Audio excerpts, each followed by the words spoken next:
যে আমরা হয়তো আপনাদেরকে বলতে পারি অমুক জায়গায় এত বেডের হসপিটাল করব, তমুক জায়গায় এত বেডের হসপিটাল করব, কিন্তু আমরা তা বলতে চাই না আপনাদেরকে।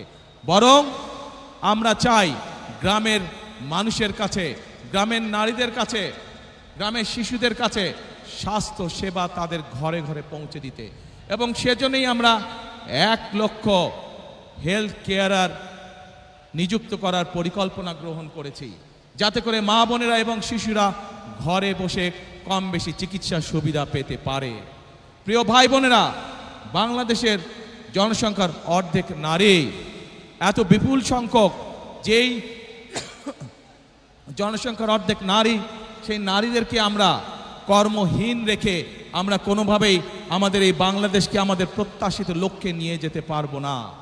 এবং সেই জন্যই এই নারীদেরকে দেশনেত্রী খালেদা জিয়া যখন দেশ পরিচালনার দায়িত্বে ছিলেন, তখন আপনারা দেখেছেন উনি স্কুল থেকে শুরু করে ইন্টারমিডিয়েট পর্যন্ত মেয়েদের শিক্ষা ব্যবস্থা ফ্রি করে দেওয়ার ব্যবস্থা করেছিলেন। এটি ধারণা আছে আপনাদের যে আমরা সেই নারীদেরকে সেই শিক্ষা ব্যবস্থার ফলে, ফ্রি শিক্ষা ব্যবস্থার ফলে নারীদের একটি বৃহৎ অংশ আজ শিক্ষিত হয়েছে। কিন্তু সেই নারীদেরকে আমরা স্বাবলম্বী করে, অর্থনৈতিকভাবে স্বাবলম্বী করে গড়ে তুলতে চাই।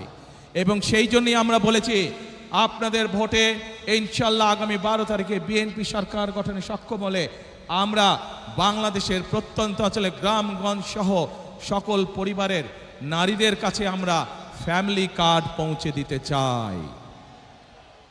বিদেশ থেকে দেশে রেমিটেন্সের টাকা আসে নিরাপদে। তাই আজই আপনার আপনজনকে বলে রাখুন, রেমিটেন্সের টাকা যেন শুধু নগদেই পাঠায়।